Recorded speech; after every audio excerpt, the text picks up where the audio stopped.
लोकसभा चुनावों को लेकर कांग्रेस की आज दो महत्वपूर्ण बैठक है। सेंट्रल वर्किंग कमेटी और सेंट्रल इलेक्शन कमेटी की बैठक होगी। दिल्ली आईसीसी मुख्यालय पर बैठक का आयोजन होगा। बैठक में राहुल गांधी, सोनिया गांधी सहित अन्य दिग्गज नेता भी मौजूद है। सेंट्रल इलेक्शन कमेटी की बैठक शाम 4 बजे है। कांग्रेस सूत्रों की माने तो शाम को बैठक के बाद कांग्रेस तीसरी सूची को लेकर प्रत्याशियों पर मोहर लगा सकती है और राजस्थान की बची सीटों पर प्रत्याशियों की घोषणा कर सकती है।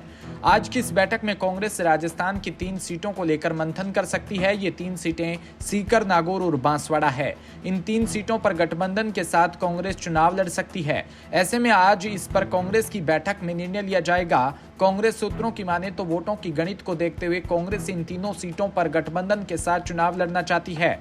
पार्टी के कुछ नेताओं का मानना है कि बीजेपी के क्लीन स्वीप को रोकने के लिए गठबंधन के साथ चुनाव लड़ना बेहतर विकल्प हो सकता है।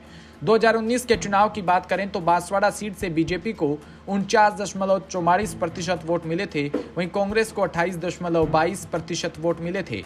ऐसे में इस बात को लेकर कांग्रेस में चर्चा है कि अगर कांग्रेस को बीएपी यानी कि भारतीय आदिवासी पार्टी का भी साथ मिल जाता है तो इस बार चुनाव में कांग्रेस बांसवाड़ा सीट से जीत हासिल कर सकती है। नागौर सीट की बात करें तो ये जाट बहुल सीट है। यहां से आरएलपी के मौजूदा सांसद हनुमान बेनीवाल सबसे बड़े नेता है।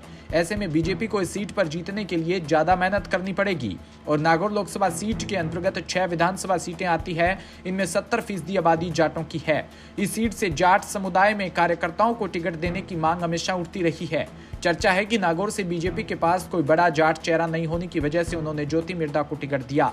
हालांकि इलाके में मिर्धा परिवार की मजबूत पकड़ है, जिसका फायदा बीजेपी को मिल सकता है। वहीं 2019 में चुनाव में बीजेपी ने आरएलपी के साथ मिलकर चुनाव लड़ा था और दोनों पार्टियां यानी कि बीजेपी और आरएलपी को मिलाकर कुल 6,60,000 वोट मिले थे, जबकि उस समय ज्योति मिर्धा को 40% वोट हासिल हुए थे। इस बार बीजेपी ने ज्योति मिर्धा को प्रत्याशी नागौर सीट से घोषित किया। ऐसे में अगर आरएलपी और कांग्रेस गठबंधन के साथ चुनाव लड़ती है तो बीजेपी को कड़ी टक्कर मिल सकती है। इसके अलावा सीकर जीत की बात करें तो 2019 के चुनाव में बीजेपी और कांग्रेस के अलावा सीपीएम के अमराराम ने भी चुनाव लड़ा था। अमराराम को 31,464 वोट मिले थे। अमराराम ने कांग्रेस और बीजेपी के प्रत्याशी के वोट काटे। हालांकि बीजेपी पर इसका कोई ज्यादा प्रभाव नहीं पड़ा। ऐसे में कांग्रेस इस बार वोट बैंक बचाने के लिए सीपीएम के साथ मिलकर भी चुनाव लड़ सकती है।